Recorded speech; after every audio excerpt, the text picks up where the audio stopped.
आज हम स्टार्ट करेंगे राजस्थान की चित्रकला, यानी कि basically we are going to talk about paintings.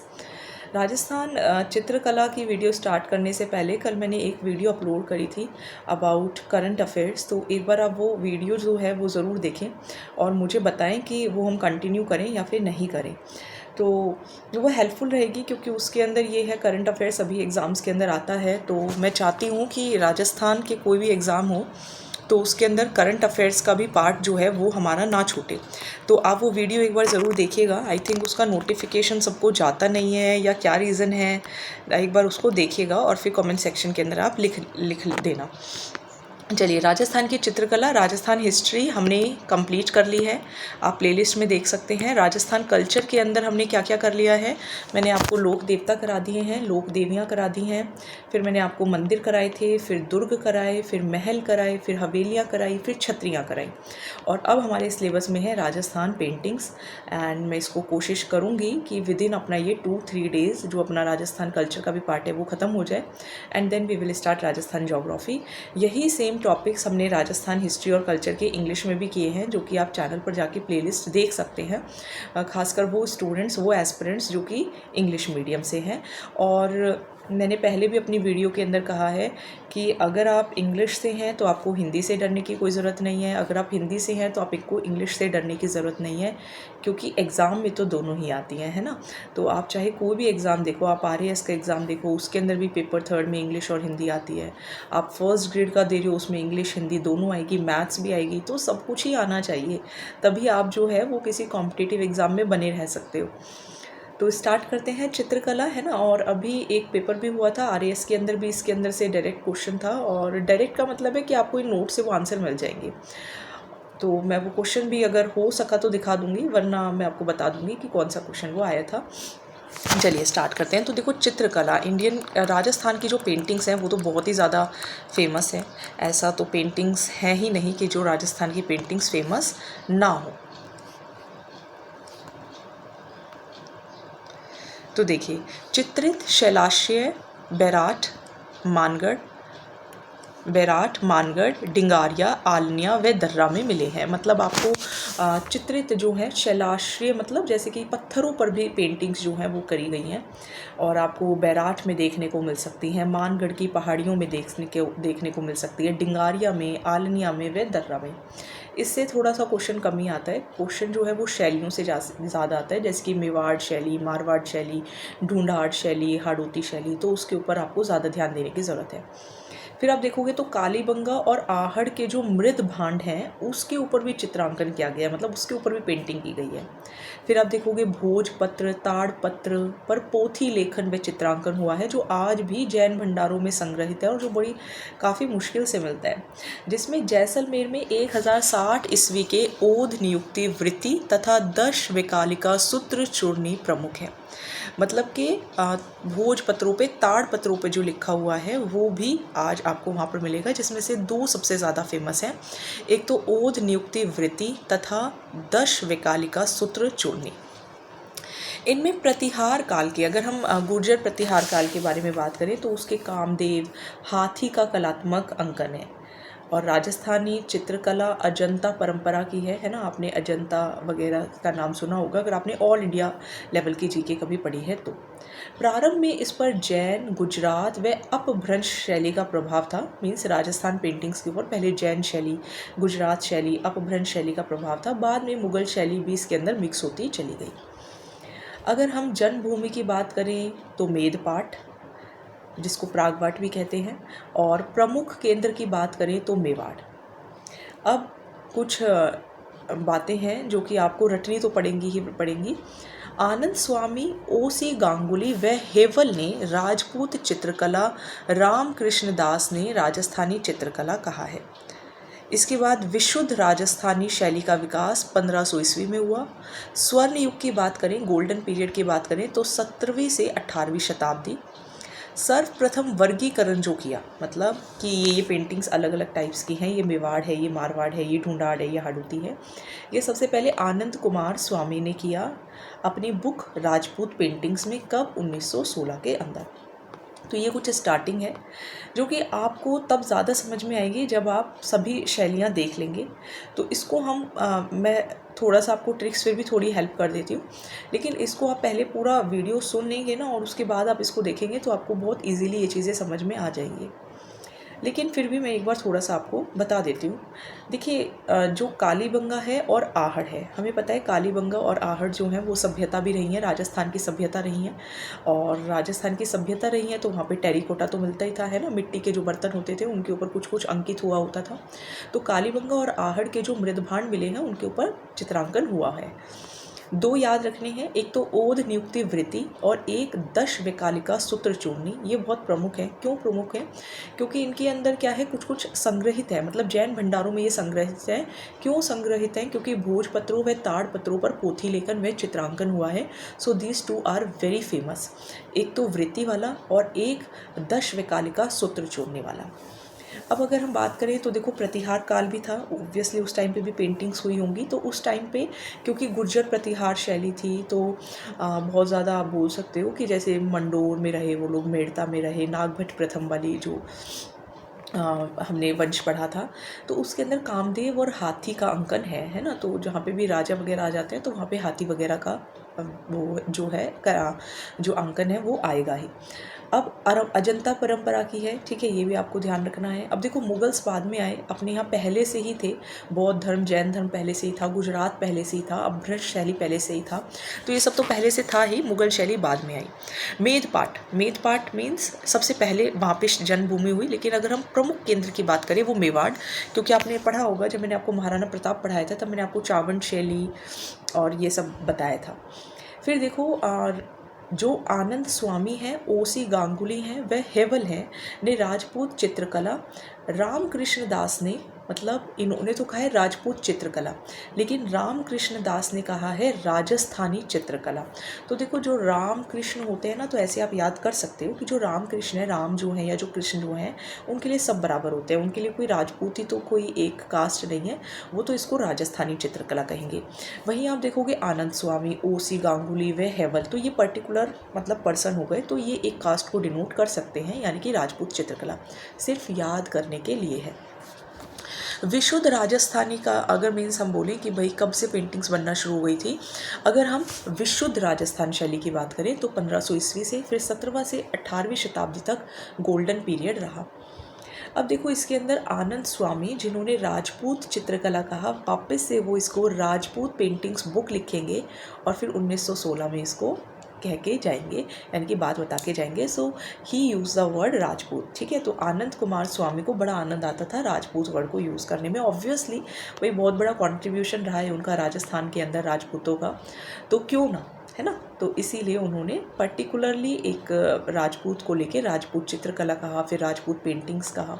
तो उन्होंने उसको दर्शाने की कोशिश की है कि भाई ये वो लोग हैं जिसकी वजह से राजस्थान के अंदर जो है वो योद्धा थे, महाराणा प्रताप थे, महाराणा सांगा थे, तो जिनका प्रताप को या जिनके जो मंस यश को ये लोग जताते हैं।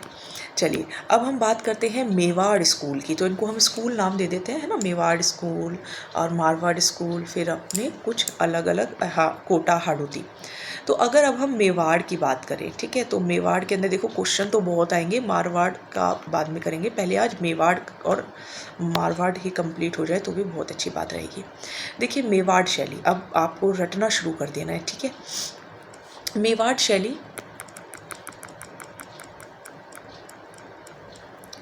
पोथी ग्रंथों का अधिक चित्रण हुआ, पोथी ग्रंथों का अधिक चित्रण हुआ, पोथी ग्रंथों का अधिक चित्रण हुआ, त्रिआयामी प्रभाव वाले शिकार दृश्यों के चित्र बनाए गए। तो ये तो शिकार करेंगे ही ना। आप देखो, आज के टाइम में तो ये है कि आप शिकार नहीं कर सकते, लेकिन उस टाइम पे तो कोई ऐसा कानून वगैरह नहीं था, तो शिकार किए जाते थे, तो दृश्य भी ऐसे ही बनेंगे, है ना।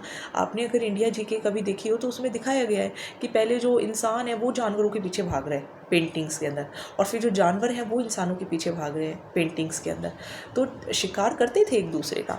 अब इसका केंद्र क्या क्या रहेंगे, तो आप मेवाड़ वाले एरिया के ही आसपास के एरिया याद रखिए।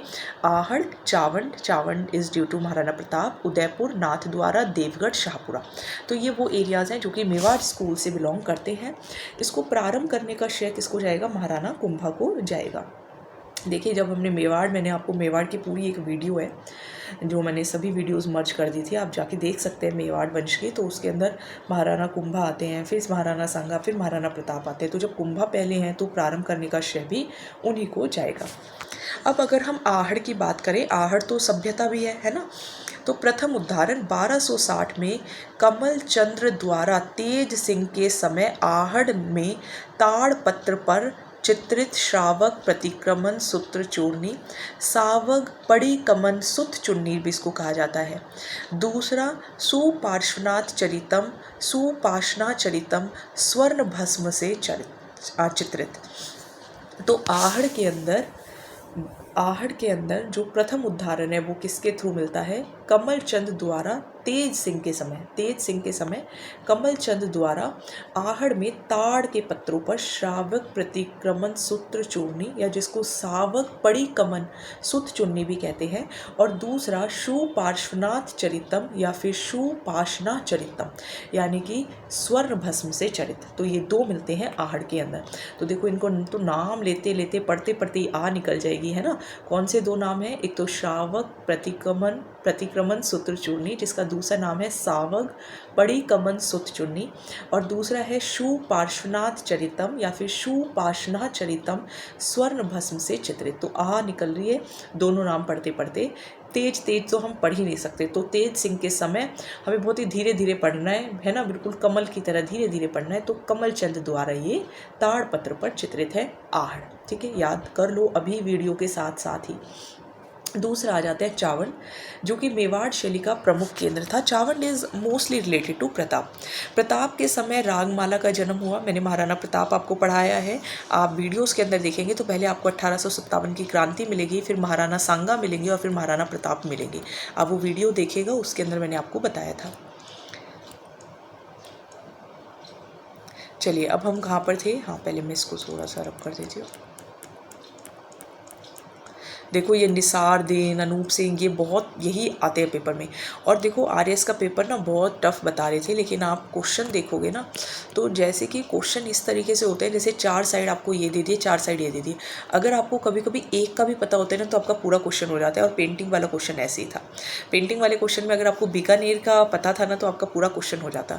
इसीलिए बेसिक्स पर फोकस करें, ये ना सोचें कि पेपर तो बहुत टफ बनाया है, सॉल्व नहीं हो सकता। सॉल्व हो सकता है अगर आपको बेसिक जो नॉलेज है वो अच्छी है तो देखिए चावंड जो है वो किसकी वजह से है, प्रताप की वजह से है। प्रताप के समय ही रागमाला का जन्म हुआ। 1592 में ढोला मारू का चित्र बनाया गया, ठीक है, जो दिल्ली संग्रहालय में रखा गया। अमर सिंह के समय, ये तो हो गए प्रताप, ठीक है, प्रताप के बाद अमर सिंह, प्रताप से पहले उदय सिंह थे। और अमर सिंह के समय 1605 में निसार दिन ने रागमाला का चित्रण किया। तो अमर, रे भाई अमर, सारे दिन अमर, ठीक है, ऐसे याद रखिए ना, सारे दिन आप अमर रहना चाहते हो तो अमर सिंह के समय निसार दिन, ठीक है। ये बहुत इंपॉर्टेंट है कि कौन सा पेंटर किसके समय था, मिलान करने के लिए आते हैं। आरएएस के पेपर के लेवल से इसका पेपर का लेवल सबका नीचे ही रहेगा। तो इसीलिए आप जो है वो बेफिक्र होकर इन वीडियोस को ट्रस्ट कर सकते हैं और आप लर्न करिए, इनको रटिए। तो अमर सिंह, सारे दिन आप अमर रहना चाहते हो तो अमर सिंह के समय निसार दिन ने रागमाला का चित्रण किया। फिर देखो जगत सिंह प्रथम का काल स्वर्ण युग, यानी कि देखो जगत का तो उदय तभी होगा ना जब स्वर्ण युग होगा। तो जगत सिंह प्रथम का काल स्वर्ण युग। भारी वस्तुओं में गहरे रंग व हल्की वस्तुओं में हल्के रंग का प्रयोग किया गया।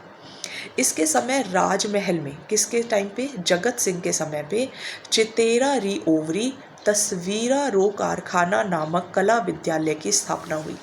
तो जगत सिंह के टाइम पे क्या बनेंगे, पहले मैं एक बार जगत सिंह को पूरा पढ़ा देती हूँ, फिर थोड़ा सा आपको याद कराने की भी मैं कोशिश करती हूँ। साहिब दिन ने व्यक्ति चित्र व भागवत पुराण के चित्र बनाए। नूरदीन ने मेवाड़ शैली में पंचतंत्र के अनुवाद कलीला दमन के चित्र बनाए। तो देखो जगत सिंह के टाइम पे एक दो का नहीं, बहुत सारे लोग जगेंगे। ठीक है, अब कौन कौन से जगेंगे, तो देखो अब इसको थोड़ा सा ट्रिक से याद कर लेते हैं।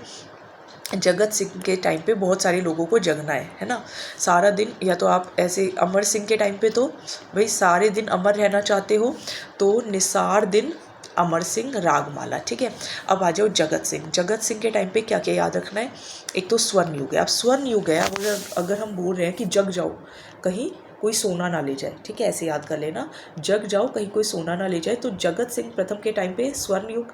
अब स्वर्ण युग है, सोना है, सोना कहाँ रखा है, सोना कारखाने में रखा है। कौन सा कारखाना, तस्वीरा रो कारखाना। और इसी के साथ में चितेरारी ओवरी भी आपको याद रखना है। अच्छा, तो फिर वो बोल रहे हैं कि फिर आपने मतलब जो है कारखाना है वो खुला छोड़ रखा है। तो कोई जो है वो बता रहे हैं कि नहीं साहब, है ना, नहीं साहब, तो साहब का साहिब दिन, है ना, नहीं साहब मैं वहाँ पर एक व्यक्ति को खड़ा करके आया हूँ। तो साहिब दिन ने व्यक्ति चित्र, और जब व्यक्ति का चित्र बनाएगा तो भगवत पुराण के भी बनाएगा, भगवान के भी बनाएगा, ऐसे याद कर लेना। तो साहिब दिन ने व्यक्ति चित्र व भगवत पुराण के चित्र बनाए। फिर बोला कि अच्छा ठीक है, ये तो अच्छी बात है। तो कैसे याद किया हमने, जगत सिंह के टाइम पे सोना स्वर्ण युग है। सोना कहाँ रखा है, कारखानों में। तो कारखानों का मतलब तस्वीरा रो कारखानों और चितेरारी ओवरी। तो वहाँ किसी को खड़ा नहीं किया, नहीं साहब हमने किसी को खड़ा किया है, एक व्यक्ति को खड़ा किया है। तो साहिब दिन ने व्यक्ति चित्र व भगवत पुराण के चित्र बनाए। फिर भी चोरी होने के चांसेस है, नहीं चोरी कैसे हो सकती है, क्योंकि दिन है, नूर दिन है ना, नूर दिन देखो, अब हालांकि साहिब दिन भी है, निसार दिन भी है, देखो कितने दिन है, एक निसार दिन हो गया, एक साहिब दिन हो गया, एक नूर दिन हो गया, लेकिन नूर दिन से आप याद रख लेना, है ना। तो नूर दिन ने मेवाड़ शैली में पंचतंत्र के अनुवाद कलीला दमन के चित्र बनाए। तो नूर दिन की दिन जो है वो आ चुका है, तो अब ऐसा नहीं होगा, अब कल तक तो कोई टेंशन नहीं है ना, ऐसे याद कर लेना कि नहीं अब तो कोई टेंशन नहीं है, न से नहीं नूर दिन ने क्या कहा कि अब कल तक कोई टेंशन वाली बात नहीं है। तो नूर दिन ने मेवाड़ शैली में पंचतंत्र के अनुवाद कलीला दमन के चित्र बनाए। याद रह जाए तो अच्छी बात है, नहीं याद रहे तो वैसे ही रट्टे मार लेना, ठीक है, लेकिन लर्न तो करना पड़ेगा। चलिए अब आ जाते हैं नाथ द्वारा शैली पर।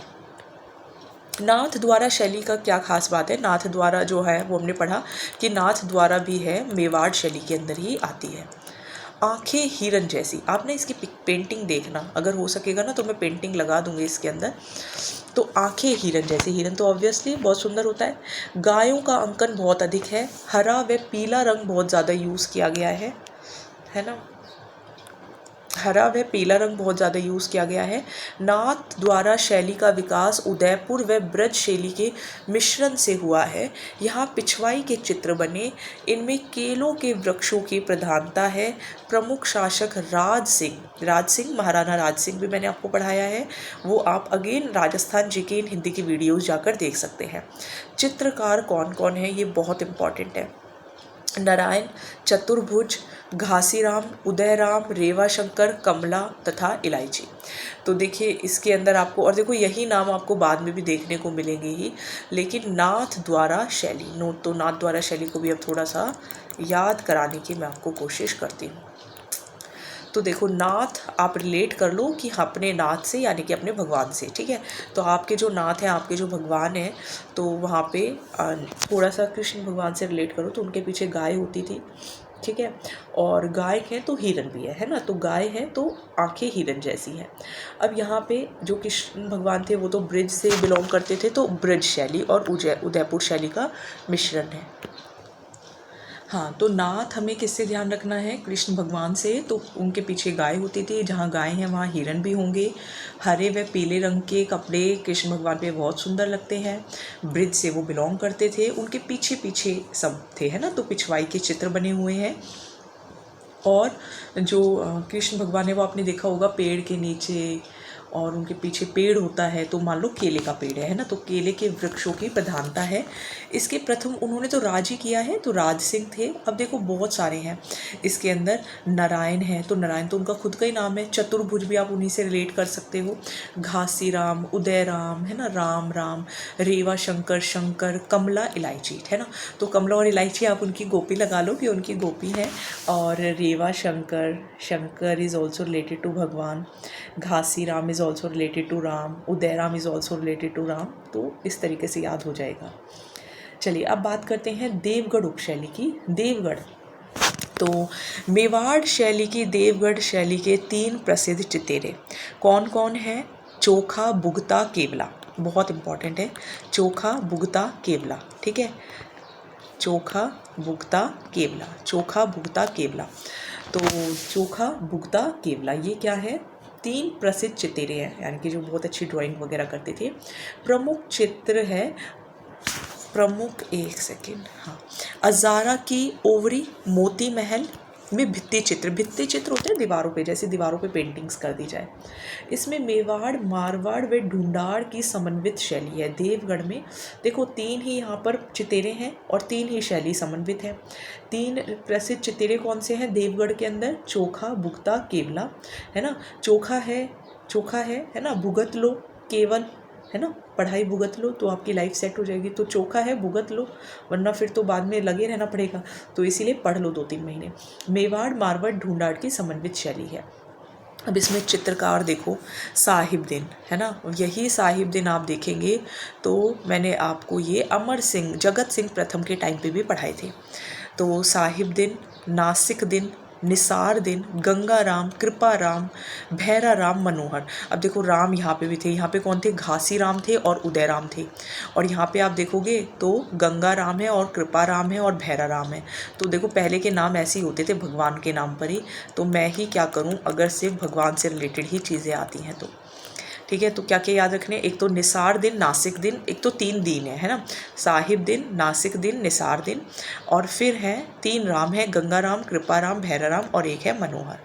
विशेषता की बात करें तो चटक रंग, यानी कि बहुत मतलब एकदम चटकीले जो रंग होते हैं, अलंकारित प्रकृति, काली मिट्टी, मोटी रेखाएं, गरुड़ नासिका, परवल के चित्र, घुमावदार अंगुलियां, चेहरे की जकड़न, नारी आकृति को देखोगे तो आप लंबी नाक, पतले होठ और खुले केश। और विशेषता इसके अंदर कैसे याद रखोगे आप देवगढ़ उपशैली के अंदर? तो देखो देवगढ़ के अंदर सब कुछ मिक्स है ना, मेवाड़, मारवाड़, ढूंढाड़ सब कुछ मिक्स है, तो यहाँ पे आपको सब कुछ ही देखने को मिल जाएगा। तो ये आपकी मेवाड़ शैली हो गई, जो कि काफ़ी लंबी हो गई है आज। तो अभी तो अपनी मारवाड़ बाकी है, ढूंढाड़ बाकी है और हाड़ौती बाकी है, लेकिन आज हम थोड़ा सा यहीं तक रख लेते हैं और फिर कल आपको आगे स्टार्ट कराती हूँ, कल कंप्लीट करा दूँगी। So thank you so much and don't forget to like and share. Thank you.